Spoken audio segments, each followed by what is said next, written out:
It's Sunday morning. Graham and Fiona. Is it a dream or is it a nightmare? Well, I'm packed. We're packing. Well, Fiona's packed. I'm not packed, but then I slept in this morning. So today we've just paid €60 to keep the room until 6 p.m. We only need it until about 3:30 this afternoon. We're getting picked up by the TUI bus at what time is it? 3:55 this afternoon. Go back to Paphos airport. There's a couple of stops on the way, 45 minutes to say, and then flying back up to Glasgow. So that's that's what this video is all about. Is about really our last day and our TUI experience from checkout all the way back up to Glasgow.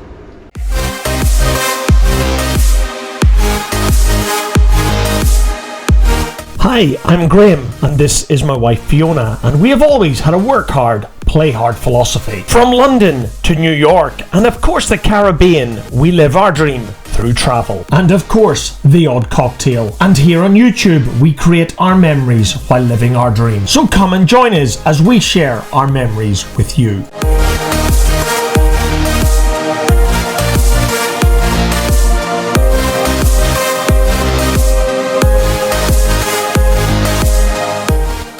Last breakfast. What are you having? Bacon, sausage and egg. Bacon, sausage, egg. Banana and toast, banana and pancakes.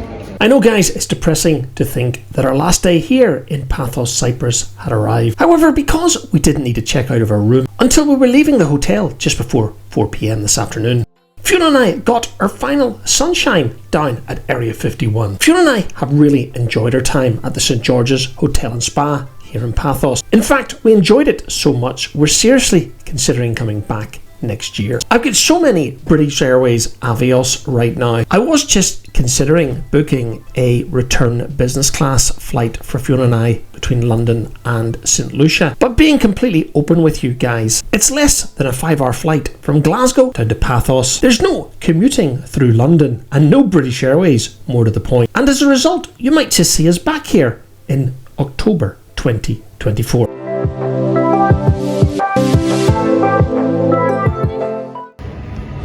And the last day, you're on the healthy option. Wine? Wine. Pizza and chips, very classy. Pizza, chips, beer, probably even less classy. What a beautiful day. It's not going to be like this tomorrow. Although it's sunny home, apparently.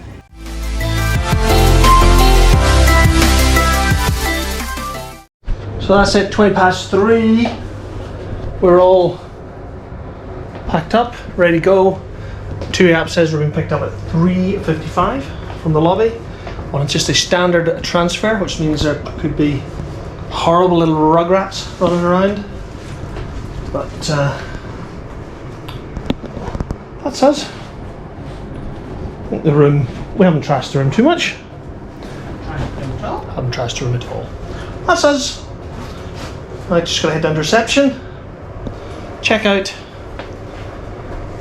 and wait for the bus. Depending on your flight time, I would strongly recommend a late checkout at this hotel. We paid €60 and it came back on my American Express card at £53. And it made our last day here at the St. George's a much more relaxed affair. From memory, I think TUI did offer us this late checkout at the time we booked this vacation for £52. I think in hindsight, we probably should have booked this through TUI. Not that there was really any difference in price, it just would have been more efficient to do it while we were booking the holiday in the first place.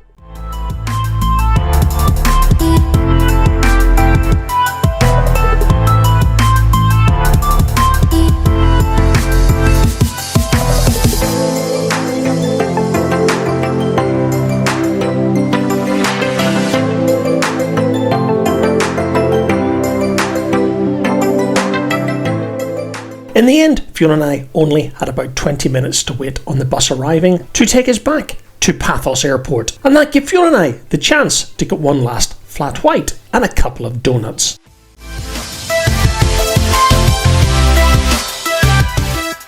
But in the title of this episode, sadly, all good things must come to an end. And I must admit, I was extremely impressed by the TUI driver because he even arrived a few minutes early.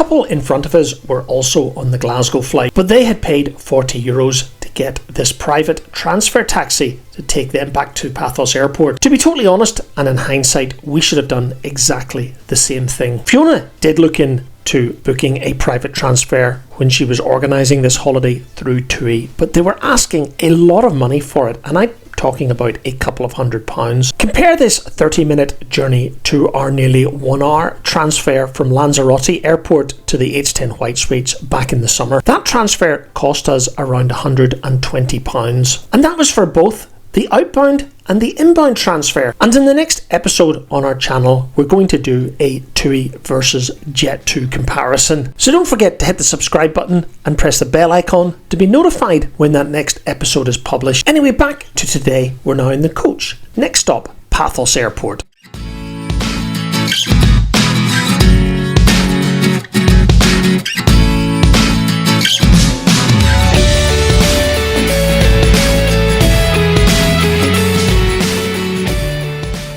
For those of you who are interested, we're now approaching Paphos itself. And we knew from the TUI app that we had 2 other pickups to make here in Paphos before we made our way out to Paphos Airport.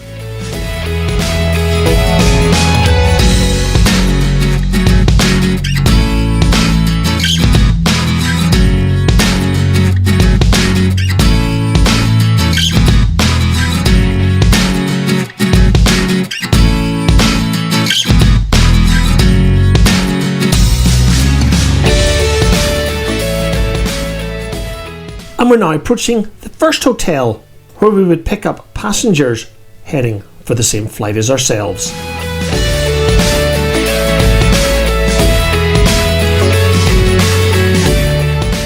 And with the new passengers on board the bus, we were off to the second and last stop before the airport.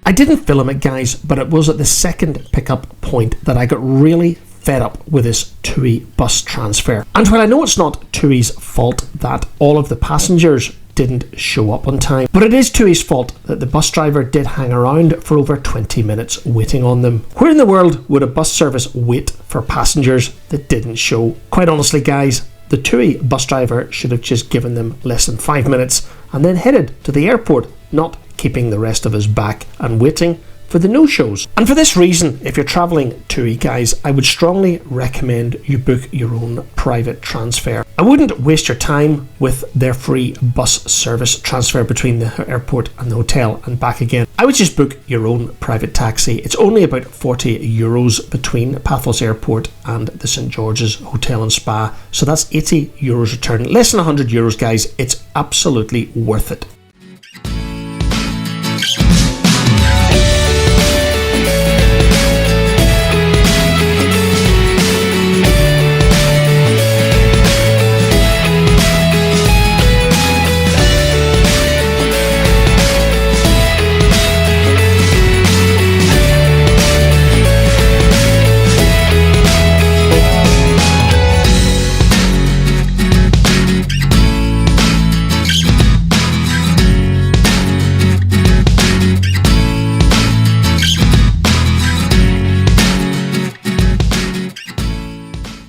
For those who don't know, Paphos Airport is not the main airport on the Greek side of Cyprus. Larnaca Airport is of course the main airport on Cyprus, or certainly the Greek side of Cyprus. And the distance between Larnaca International Airport and Paphos International Airport by road is 109 kilometres. And that's about 68 miles. And that's the same distance by road between Glasgow city centre and Edinburgh city centre.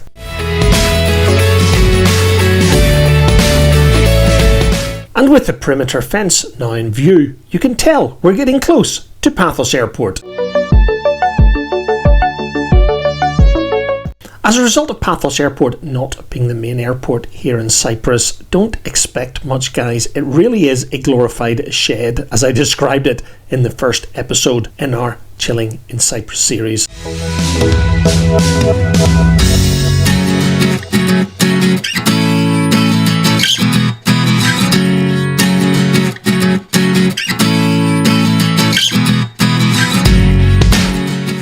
And that's us, guys. We've arrived at Paphos Airport.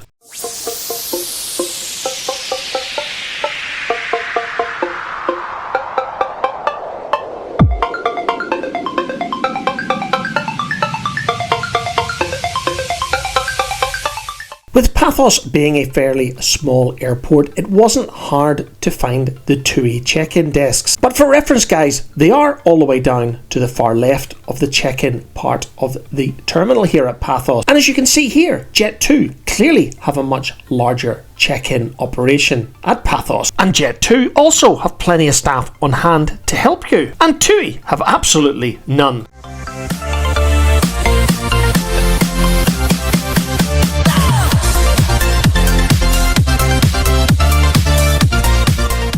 On the plus side, I think ours was the only TUI service leaving Paphos this evening, so check-in was going to be pretty quiet. Oh, and here is the sole TUI representative to direct us to one of the very few check-in desks that are actually open. And to be completely open and honest with you guys, the TUI check-in process was pretty darn slow and inefficient, and there were no self-check-in kiosks. So Fiona and I had no option but to wait on the next free check-in agent becoming available. And even though we were first here in the line, it took absolutely ages to process the passengers in front of us. 2 open counters for a nearly 200-seat TUI aircraft back to Glasgow. This was going to be slow, guys.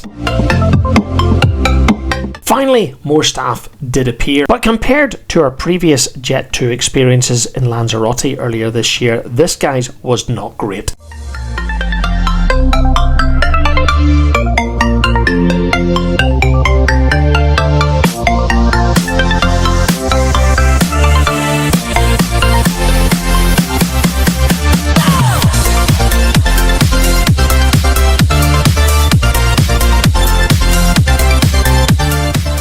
And our troubles hadn't ended yet, because the scanners simply wouldn't read the boarding passes that TUI had issued us here at the airport. And as you can imagine, guys, I stopped filming at the security checkpoint area, where we used the electronic immigration kiosks, where our passports were electronically validated and a paper receipt was issued. We did attempt to sit outside and enjoy the setting sun, but it was far too smoky from those trying to kill themselves with nicotine. So we headed indoors to the air conditioning to wait our flight being called. And here in Paphos, with it being a bus gate, the TUI agents don't operate a boarding process at all. It's a completely free-for-all, guys. They simply call your flight, you queue up, have your passport and boarding pass verified, and you board the bus that'll take you out to the aircraft. That's it, guys. It's that simple. And if you're travelling with the Rugrat, guys, don't expect any special treatment.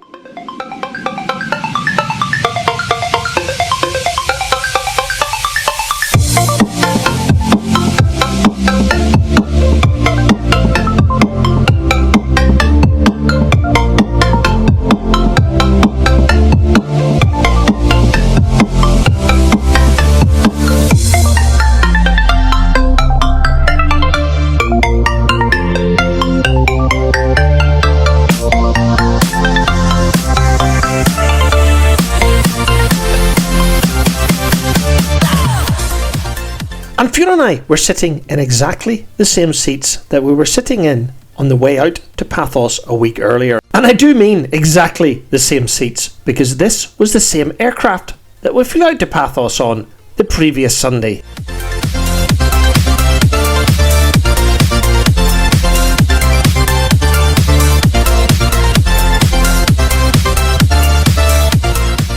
There is a life jacket under your seat or in your leg rest. Do not remove your life jackets unless instructed to do so by a member of the cabin crew. I don't plan to be doing any swimming tonight, so I hope we don't need the life jackets. But as you can see, guys, we're now pushing back, and it was bang on schedule.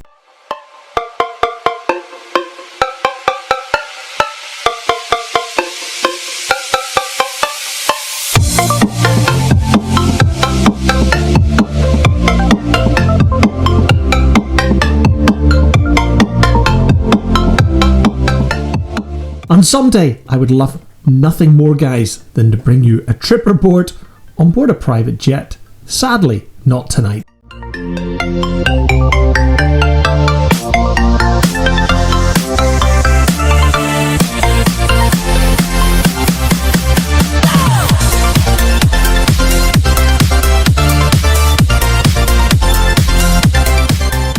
I know I've said this many times before on my videos, but filming at night, guys, really is a YouTuber's worst nightmare.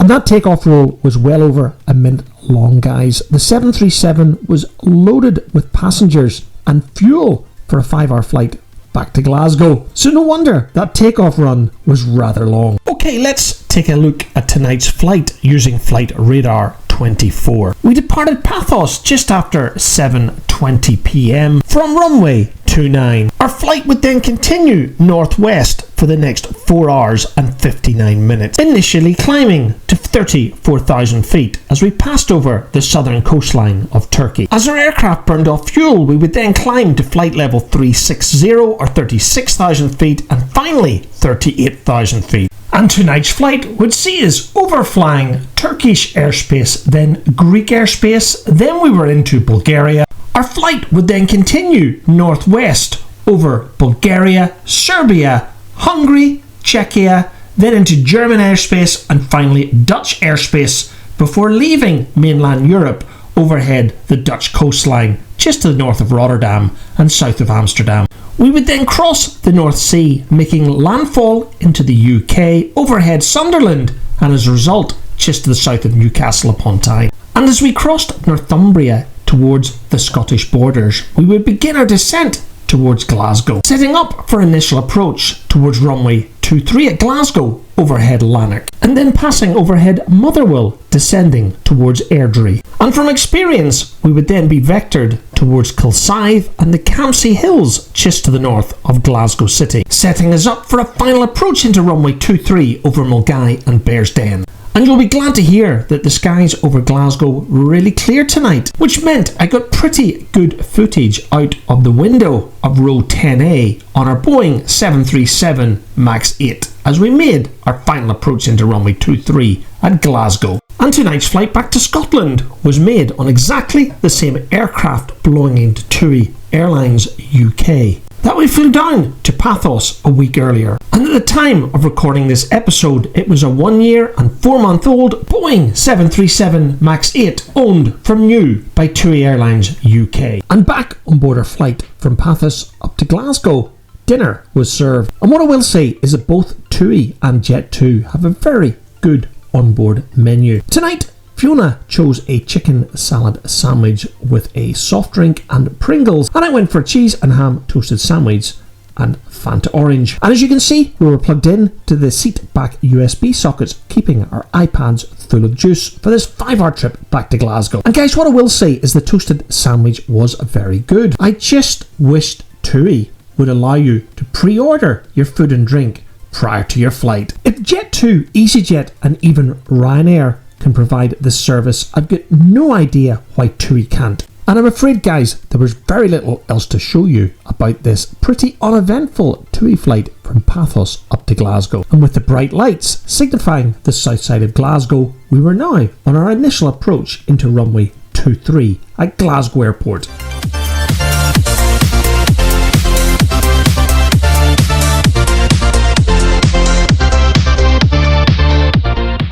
What I do want to praise TUI for with their seat comfort. Compared to those space saver, weight saver seats that Jet2 use on their Boeing 737-800, these seats on board the TUI 787-8 MAX were an awful lot more comfortable on a 5-hour flight. And the other thing about TUI, we were arriving back in Glasgow at around 10:30 p.m. If we'd been on Jet2, we wouldn't have been arriving until sometime around 2:30 a.m. And this, guys, was the reason that we chose TUI over Jet2 for our holiday to Cyprus.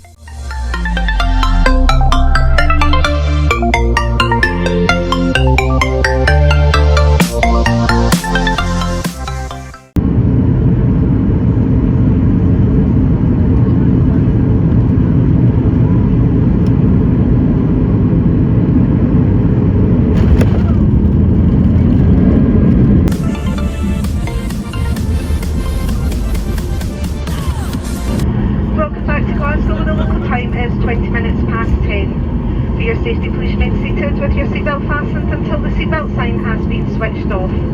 Now that we've left the runway, you can use your handheld electronic devices. Before leaving us, please check your seat pocket under the seat in front of you and in overhead compartments for any items that may otherwise be left behind. Please take care when opening the overhead compartments to ensure that nothing falls out. Any lost property will be handed over to the airport team here in Glasgow.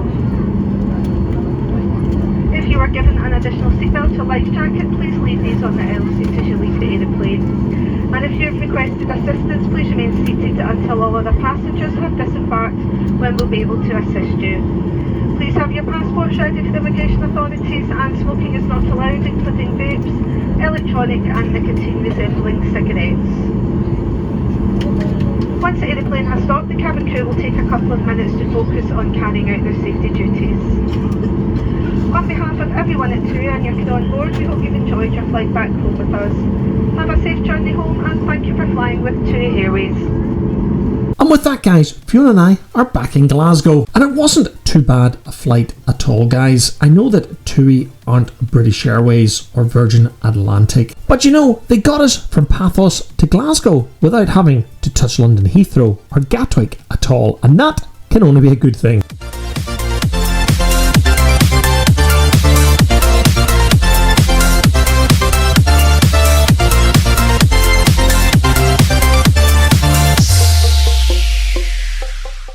So that's it, guys, for our Chiling in Cyprus adventure. Fiona and I really enjoyed our time at the St George's Hotel and Spa down in Paphos, and we enjoyed it so much we're seriously considering going back next year. If all goes to plan, the next video I will release here on the channel will be our TUI versus Jet2 experience from this year, 2023. So you know what to do if you want to continue to follow Fiona's and my adventures here on Liv'n the Dream. Don't forget to hit that subscribe button and press the bell icon to be notified when the next video is published. And if you've made it this far, thank you so much for watching.